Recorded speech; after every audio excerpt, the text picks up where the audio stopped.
In mid-December 1969, 2 months after his return from his visit to Israel and about 4 months before he ended his life, Paul Celan, now back in Paris, sent Ilana Shmueli the following poem. Es wird etwas sein, später, das fühlt sich mit dir und hebt sich an einen Mund. Aus dem zerschellten Wand stehe ich auf und sehe meiner Hand zu, wie sie den einen einzigen Kreis zieht. This poem, another testimony to Celan's deteriorated mental state during the last few months of his life, expresses a hope for something, etwas, unknown, that will come later and after being filled with you would finally reach language and become sayable, audible, meaningful. The nature of this something, a word, a poem, a resolute declaration from the mouth of some thinker that would announce a turn in our lives, is not yet revealed to us, nor is the time in which it is destined to happen. From the hopefulness of the first verse, we can infer that this something does hold some sort of a promise for a change, although for the time being it is still vague, still underway, still in a state of coming. Yet despite the uncertainty that clouds this future occurrence, the expectation for its arrival is so strong that it strengthens the speaker of the poem, enabling him to rise from the fragmentation of his madness. Indeed, he is split and can only look at himself from the outside at this point. And look at his hand as he draws a perfect form, a circle, a symbol of wholeness and harmony that sharply contrasts with madness-wounded fragmentation, a meridian, perhaps, that had finally returned home after completing its orbit. At this preliminary stage, all that one can do is settle for this gesture, for this performative act, which substitutes what is yet to arrive, but undoubtedly will, later. When will this later be? Is it approaching, waiting for us just behind the nearest curve? Will it happen in some far-off future in the course of our lifetime? Or will it have to wait for some utopic end of days we are unable to fathom from a present standpoint? Although things are unclear at the moment, this hope for future something is nonetheless the vector of the poem, the missing element towards which it gravitates. Indeed, from its early stages and until the very end, Celan's poetry gropes for the promise that something shall be, bound to wander blindly, desperately in the depths of the abysmal in-between, after the end, i.e. post das was geschah, and before the new beginning. It searches restlessly, at times frantically, for the gateway of the later, through which that which is coming shall enter to alter our lives. Where, when, or how, all that is yet to be determined. This arrival can either announce the beginning of a new time or bring about the end of time as such, but the hope persists, as hopeless as it may be. Celan's desperate hope for a turn is manifest throughout his work in various ways, repeatedly throwing itself into the depths of the hope, with the hope to steer the abyss from its slumber. It solicits and seduces, persuades and commands in a series of theurgic utterances that attempt to harness language's magical power. Komm, schwimmendes Licht, the poet implores in one poem, commanding change to take place. And in another poem, it is the earth itself that is urged to emerge before him in what seems to be a hectic oscillation between an ecstatic, apocalyptic vision and tragic wishful thinking. Drawing the moment of the turn into the here and now of the poem, the poet cries, Erde, du kommst, wohnen werden wir, wohnen. In still another poem from the same volume, after a nightmarish journey to a site of disaster, on a strange Waldstunde, the speaker seems to spot in the distance etwas, something, das gehen kann, grußlos, wie Herz gewordenes, kommt. However, despite the frequent use of the present tense and of words such as the common heute, today, or expressions such as scheitel des Jetzt, Celan's poetry repeatedly admits that not only the time of the longed-for turn is yet to be determined, but the very possibility of its occurrence is still shrouded in uncertainty. How then should one act in face of this uncertainty? Where should one invest his efforts to preserve at least the hope that one day a change will occur? An attentive reader of Friedrich Hölderlin's poetry, and even more so of Martin Heidegger's thought, Celan knew the poets and the thinkers' preoccupation with the possibility of a new beginning that will come to be once the unbending gods return to occupy the world. As Heidegger repeatedly argued in his readings of the Hölderlinian hymns and elegies, if we want a new beginning to begin, we ought to make some crucial preliminary steps. We must first anoint the earth and prepare it for the return of the fleeing gods. We must acknowledge the earth's abysmal character. We must experience the earth as an abyss and endure it to its fullest.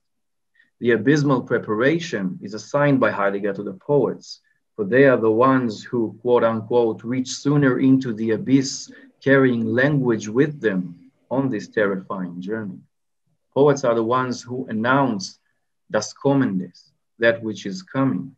They announce its imminent arrival, and by this announcement, they urge it to come. Unlike Heidegger, who grounded, and I'm using this word here not unconsciously, who grounded Hölderlin's syncretistic eschatology in the soil of the German nation, and who assigned the new beginning prophesied by the poet a specific place, time, people, and leader, the uprooted Celan remained, like the disfigured figures of his poems, floating in the air. Suspicious, skeptic, and disillusioned, haunted by the traumatic outcomes of the failure of National Socialism's version of a new beginning, he regarded the possibility of a new beginning cautiously, not to say skeptically. But there is more to this than mere psychological refrain. Another explanation for the tension between the Heideggerian resoluteness regarding the possibility of a new beginning and Celan's hesitation, even bewilderment, is found in the other tradition in which Celan's poetry is rooted, that of the Jewish thought and its ideas of deferred eschatology. Viewing the Messiah, i.e. the one who is coming, as the one who is always to come, this tradition declares that an arrival is by definition impossible. We should note here that Celan was an avid reader of Franz Kafka. A Messiah who comes is therefore a false Messiah, Mashiach Sheker. And indeed, once the possibility of such a coming is examined in Celan's poetry, käme ein Mensch zur Welt heute, we soon discover that the arriving Messiah with his Lichtbar der Patriarchen is but a mad old man who can only lallen und lallen, immer zu Palaksh, as he tries to unveil before our eyes the great truths of our time. Thinking about Mad Hölderlin, Heideggerian eschatology, and Jewish false messiahs, Celan writes in one of the drafts he made for a lecture he ended up not delivering, Im Jüdischen Gott nicht als der Gekommene und Wiederkommende, sondern als der Kommende. Damit ist die Zeit mitbestimmen. Wo Gott nahe ist, geht die Zeit zu Ende. In what seems more like a negation of the Christian parousia than an affirmation of Jewish messianism, Celan writes that God, and not the Messiah, is the one who is to come. A seemingly minor shift, yet a significant one. Not God's messenger, but rather God himself is in a state of permanent deferred arrival. And if he was nonetheless to arrive, time, history would come to its end. Now it seems that here would be the place to ask, who exactly is this God who is being evoked here by a poet whose poetry repeatedly announces the annihilation of the Godhead and its transformation into pure negation? In any case, unlike the Hölderlinian gods, this God, we learn, was never present. He never occupied the heavens, nor dwelt among humankind, and therefore his arrival could not be counted as a return. One could argue, as indeed many have already, that here also Celan's poetic thought finds itself in the midst of two opposing poles, Athens and Jerusalem, Helleno-Germanic thought and Jewish thought, without being able to decide. Two opposite movements. One is pushing forward toward an eschatology of some sort, and the other pulling backwards, procrastinating and questioning. Two opposing movements that end in an inevitable state of inertness, in which, despite all our efforts, nothing happens, nothing is allowed to begin. I would like to suggest another prism through which to look at Celan's approach towards hope and the possibility of a new beginning, a prism which Jonathan Lear set the ground for in his acclaimed work, Radical Hope, Ethics in the Face of Cultural Devastation. In this book, Lear attempts to define the modus operandi of a person whose culture and society had undergone a ravage so total that his entire ways of life became not only impossible to maintain anymore, but also absurd and unintelligible to him.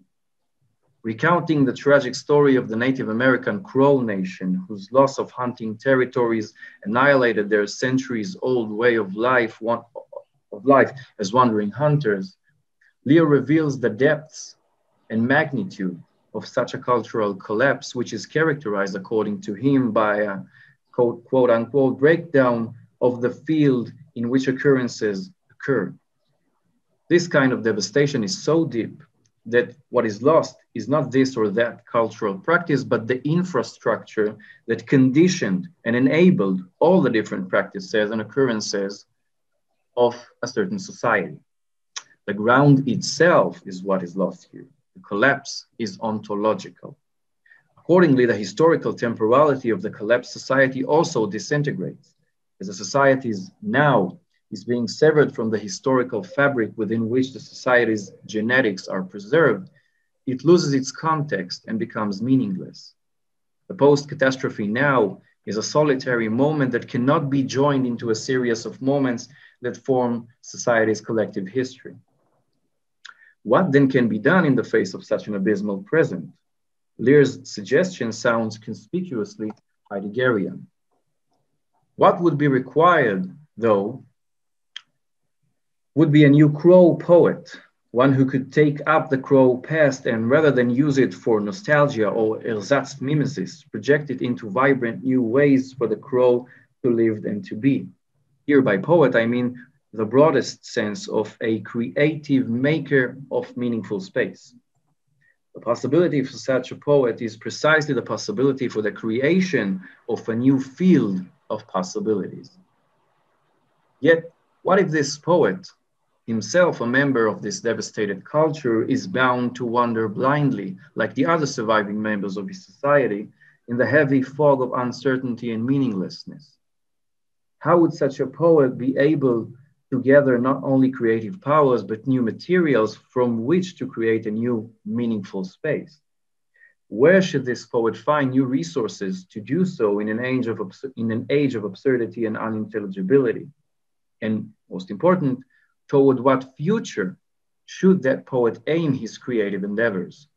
What if this future is still concealed behind the heavy clouds of catastrophe in such a manner that it is impossible for the time being even to imagine the contours, the character, the vector of such a new beginning?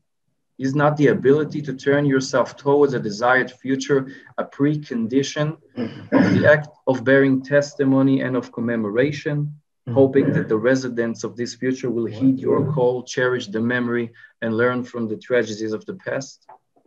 What if our present has sunk into such an abysmal mode of existence that it is no longer possible to conceive of any possible future?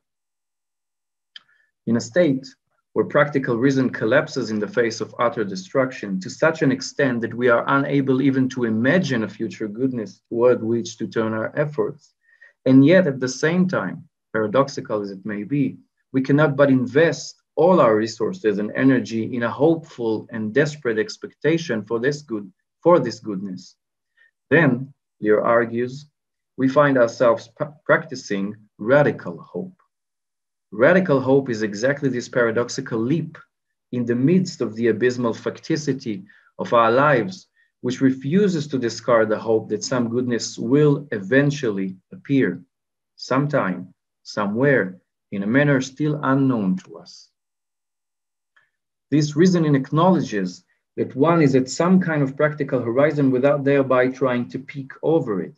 It is willing to reason into the future while at the same time admitting that it has no real conception of goods to work with.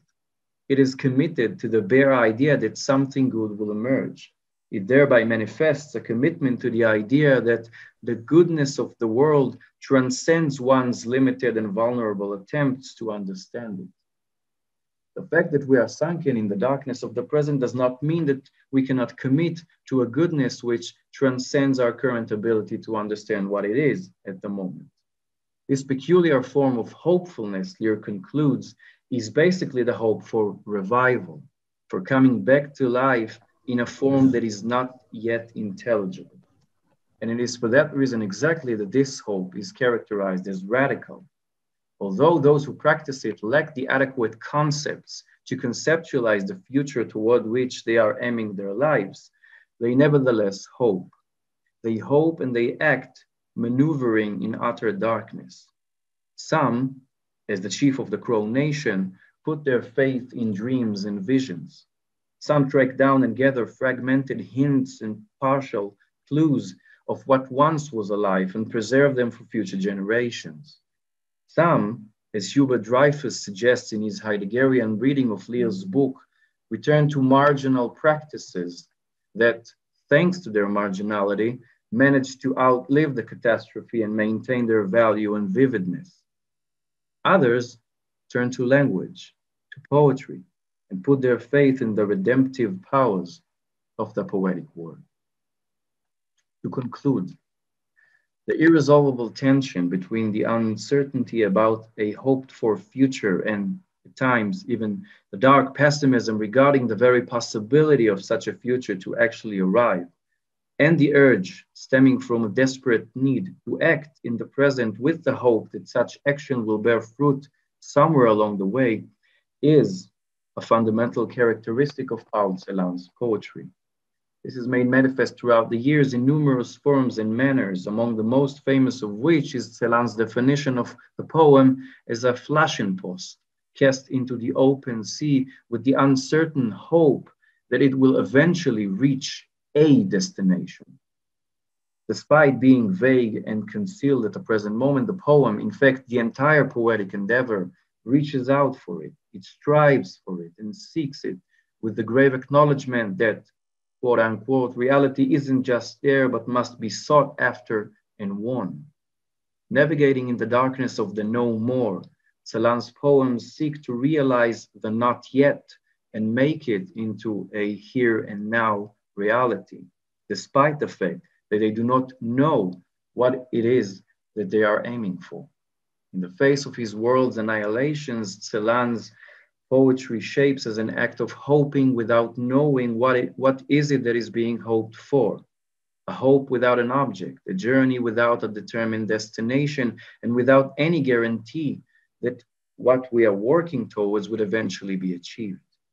Instead, this poetry draws vectors, casts anchors into the void, sends meridians toward plausible horizons to set the ground for some unknown future Spätmund, as said in the early poem Die Winzer, that will come later, später, and utter the word that would announce the inception of a new beginning, über die Grenzen, die sie uns ziehen. When, where, and how is unknown. In the meantime, we hope. Thank you.